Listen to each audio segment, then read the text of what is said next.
हे दोस्तों, आज का हमारा हीरो स्टॉक है हिंडाल्को। क्योंकि हिंडाल्को आज के दिन सबसे ज़्यादा मूवमेंट किया, इसी चलते मैंने हिंडाल्को को चुना है और आज हम इसका फंडामेंटल एनालिसिस करेंगे।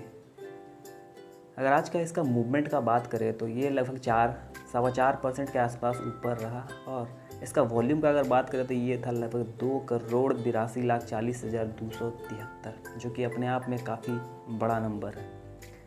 तो चलिए हम इसका पहले देखते हैं कि ऑल टाइम हाई कितना है या 52 वीक हाई कितना है। उससे हमको पता चलेगा कि ये अपने कितने ऊपर ट्रेड कर रहा है। कहने का मतलब कि अपने ऑल टाइम हाई से कितना आगे जा रहा है। अगर इसका 52 वीक हाई का बात करें तो इसका ऑल टाइम हाई है 427, जो कि लगभग इसने 10 मई 2021 को पार किया था और लगभग ये उसी के आसपास ट्रेड कर रहा है। और हम सब जानते हैं कि जब बुल मार्केट होता है तो ऑल कंपनी, चाहे जो भी कंपनी हो, ख़राब हो अच्छा, मैं ये नहीं कह रहा हूँ कि हिंडाल्को ख़राब कंपनी है। कहने का मतलब कि सारा कंपनी अपना ऑल टाइम हाई के आसपास चलता है। तो यहाँ पे आपको वही चीज़ दिख रहा है हिंडाल्को में भी। अगर इसका डिलीवरी का बात करें तो इसका डिलीवरी था लगभग 29%। कहने का मतलब कि 29% लोगों ने जो भी स्टॉक्स ख़रीदा उसको अगले दिन के लिए पोस्टपोन किया बेचने में। तो ये था कंपनी का थोड़ा बहुत टेक्निकल। अब हम इसका बात करते हैं फंडामेंटल का। अगर फंडामेंटल का बात करें तो जैसा हम सब जानते हैं कि ये एल्युमिनियम और एल्युमिनियम प्रोडक्ट्स और कुछ कॉपर और कॉपर प्रोडक्ट्स बनाता है हिंडाल्को। जैसे कि हिंडाल्को एल्युमिनियम और कॉपर, जो नाम से ही पता चलता है कि ये कंपनी कॉपर और एल्युमिनियम का प्रोडक्ट बनाता है। हम चेक करते हैं इसका मार्केट कैप। अगर मार्केट कैप का बात करें तो ये है लगभग 93,000 करोड़ के आसपास। तो ये काफ़ी बड़ा कंपनी हम अज्यूम कर सकते हैं।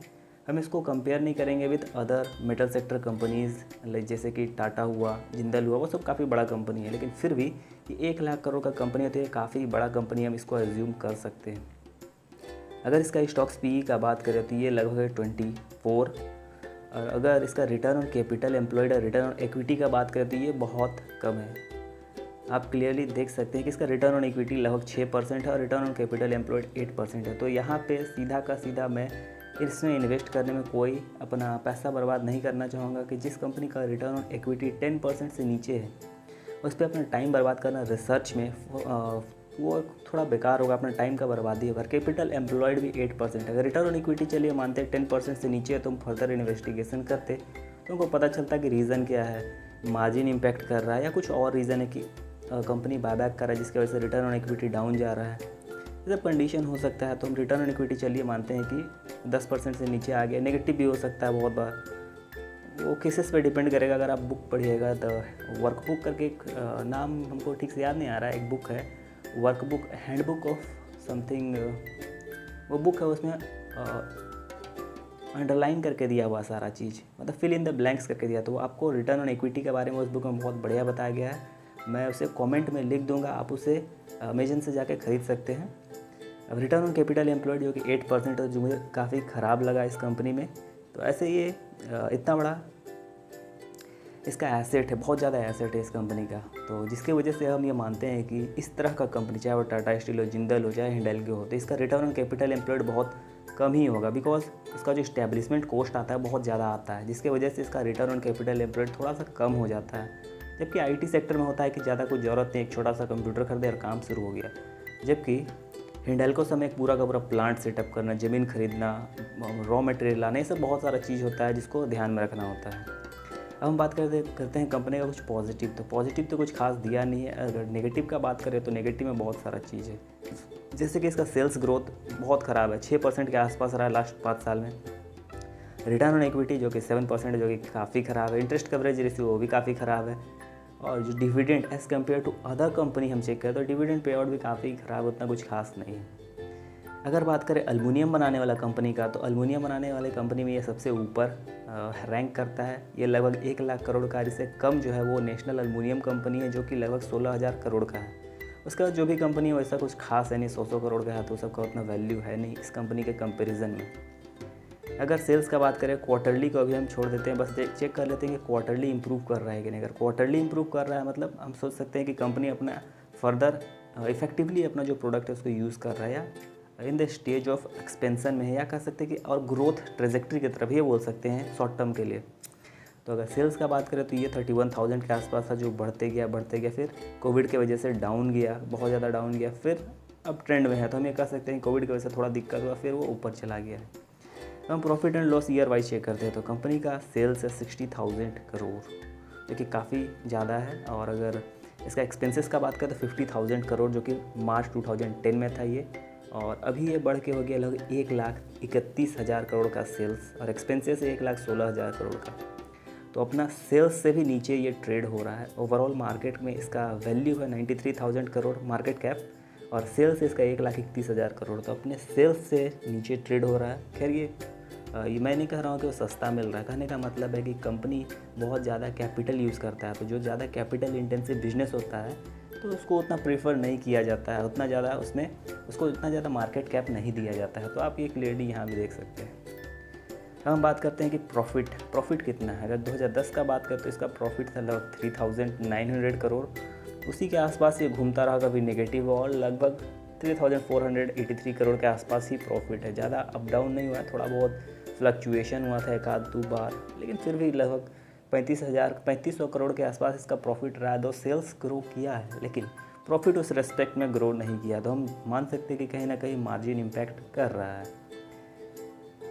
अब बात करते हैं कंपाउंडेड सेल्स ग्रोथ का। तो जो 10 साल में 6% बहुत ख़राब मैं बोलूँगा, 5 साल में 6% और 3 साल में 5%, तो ये सब उतना कुछ खास नंबर नहीं दिख रहा। और अगर प्रॉफिट का बात करें तो उसका ग्रोथ अगर लास्ट 10 साल का बात करें तो वो 5% है, 5 साल का बात करें तो 137% है, बिकॉज वहाँ माइनस में 1 साल आ गया था और उसी से कंपेयर किया, इसी वजह से 137% दिख रहा है। और लास्ट 3 साल -14% है, जो उतना कुछ खास नंबर नहीं लग रहा। ओवरऑल देखा जाए तो 5% के आसपास कंपाउंड हो रहा है, ये बोल सकते हैं। रिटर्न ऑन इक्विटी का बात करते हो 7 to 8% है, जो मुझे कुछ खास पसंद नहीं आता अगर रिटर्न ऑन इक्विटी इतना कम रहे तो। अब बात करते हैं थोड़ा सा कंपनी के कैश फ्लो के बारे में, कि क्या कंपनी जो ऑपरेट करके पैसा निकाल रहा है उसी से अपना इन्वेस्टिंग का और फाइनेंसिंग एक्टिविटीज़ पूरा कर रहा है कि नहीं। तो ऐसा लगेगा जैसे कि पैसा तो काम तो कर लिए, हाथ में पैसा ही नहीं आ रहा है, कुछ इस टाइप का कंडीशन हो जाएगा। तो कैश फ्लो यही बताता है कि काम करने के बाद हाथ में कितना पैसा आया। तो ऑपरेट करने के बाद 2010 में आया था 50,000 करोड़, और उससे लगभग इसको नेट कैश फ्लो जनरेट हुआ था +4 का था। उसी तरीके से लगभग आप देखें तो 2013 में नेगेटिव हुआ, फिर 2016 में नेगेटिव हुआ, फिर 18 में नेगेटिव हुआ, और हम देख रहे हैं कि 2021 में नेगेटिव है, बिकॉज इन्वेस्टिंग में बहुत ज़्यादा खर्च किया है। तो हमको यहाँ फर्दर इन्वेस्टिगेशन करने का ज़रूरत है कि कंपनी इन्वेस्टिंग एक्टिविटीज़ में कहाँ खर्च किया है इतना ज़्यादा अमाउंट। तो आप इसे एनुअल रिपोर्ट में जाकर पढ़ सकते हैं। मैं इतना फर्दर एनालिसिस नहीं किया हूँ, बिकॉज रिटर्न ऑन इक्विटी और कैपिटल एम्प्लॉयड है नहीं, इसीलिए मैं फर्दर इन्वेस्टिगेशन इस पर नहीं करने वाला हूँ। बस आपको ये बता दे रहा हूँ कि जब कंपनी में थोड़ा अप डाउन ये ज़्यादा हो तो समझ जाइए कि कंपनी में कुछ ना कुछ हो रहा है। यहीं से पता चलता है मेरे हिसाब से। अगर स्मूथ चल रहा है कंपनी तो वहाँ पता कर पाना बहुत सा चीज़ नहीं होता है, और बहुत सारा फाइनेंशियल सिनेनिगन्स होता है जो आपको पता चल जाता है। अगर आप बुक पढ़िएगा फाइनेंशियल सिनेनिगन्स किसी भी ऑथर का, बहुत सारा ऑथर है जिन्होंने फाइनेंशियल सिनेनिगन्स के बारे में लिखा है, तो आपको बहुत सा एनोमलीज पता चल जाएगा अगर स्मूथ भी चल रहा है तो भी। तो अब बात करते हैं प्रमोटर्स होल्डिंग का। अगर प्रमोटर्स होल्डिंग का बात करें तो वो सितंबर 18 में था 34.6%, जो कंसिक्यूटिवली उतना ही लगभग रहा 34.64%, 0.02% के आसपास घटा है, जो उतना कुछ खास बड़ा नंबर नहीं है।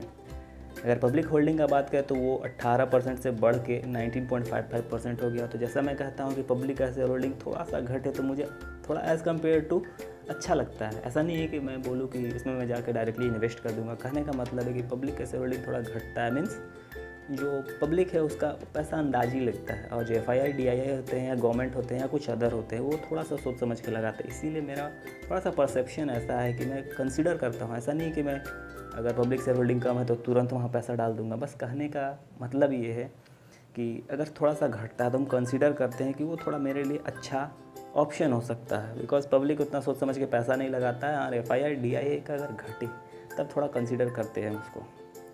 यह था कंपनी का ओवरऑल फंडामेंटल। मैंने आपको सब कुछ बता दिया होगा। अगर आपको ये सब अच्छा लगता है, थोड़ा बहुत फंडामेंटल आपको जानना अच्छा लगता है, तो मैं चाहूँगा कि आप इस चैनल को लाइक और सब्सक्राइब कर लें। और आपका कोई दोस्त जो थोड़ा बहुत और पढ़ना चाहता है और सीखना चाहता है, तो मैं चाहूँगा कि आप बहुत सारा वेबसाइट है, आप उसमें विजिट करें और सीखें। मैंने बस screener.in में जाके आपको कुछ डेटा बताया है। तो आप चाहते हैं और कुछ पढ़ना तो मैं आपको थोड़ा बहुत वेबसाइट का नाम दे दूँगा, आप वहाँ जाकर विजिट करें, आपको बहुत सा डेटा मिलेगा।